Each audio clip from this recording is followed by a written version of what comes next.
કચ્છના ધોરડોમાં વિશ્વવિખ્યાત સફેદ રણમાં ધવલભાઈ આચાર્ય અને પંકજભાઈ કોઠારીએ ભવ્ય અને દિવ્ય કાર્યક્રમનું આયોજન કર્યું. કાર્યક્રમને વધુ પાવન બનાવવા માટે ભાઈ શ્રી રમેશભાઈ ઓઝાના સાનિધ્યમાં ભગવદ્ ગીતા આધારિત દિવ્ય શિબિરનું આયોજન કરવામાં આવ્યું. આ સત્સંગમાં દેશના વિવિધ વિસ્તારોમાં સત્સંગીઓ જોડાયા.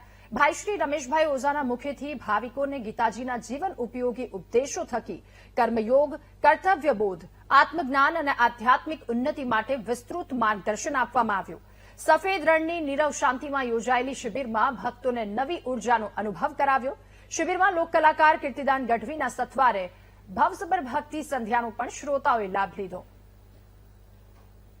રણ ઉત્સવ વિશે ખૂબ સાંભળ્યું હતું અને કચ્છમાં પ્રાય વર્ષમાં એક કથા માટે તો આવવાનું થતું હોય છે, પણ આ રણ ઉત્સવની અંદર પહેલી વાર અહીંયા આવવાનું થયું અને જ્યારે અહીંયા આવ્યા છીએ તો પછી સાથે સાથે અમે જ્યાં જઈએ ત્યાં સત્સંગ તો જોડાયેલો હોય જ, એટલે ભગવદ્ ગીતાના માધ્યમથી આ 3 દિવસની આ શિબિરનો ભાવ પણ કર્યો છે.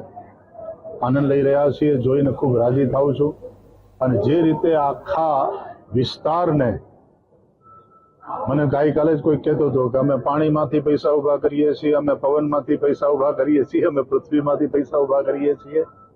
એક આખી ઇકોસિસ્ટમ જે રીતે તૈયાર થઈ છે આદરણીય નરેન્દ્ર મોદીજીના આ નેતૃત્વમાં, એ જોઈને આનંદ પણ થાય છે, ગૌરવ પણ થાય છે, સંતોષ પણ થાય છે. રિવર્સ માઇગ્રેશન આ વિસ્તારમાં ચાલુ થયું છે. કેટલાની રોજીરોટી ચાલે છે અને કેવલ આખા ભારતમાંથી જ નહીં, મેં સાંભળ્યું છે કે દુનિયાના બીજા દેશોમાંથી પણ ટુરિસ્ટ અહીંયા આવે છે અને આનંદ લઈ રહ્યા છે. અમે પણ છેલ્લા 2 દિવસથી આનંદ લઈ રહ્યા છીએ.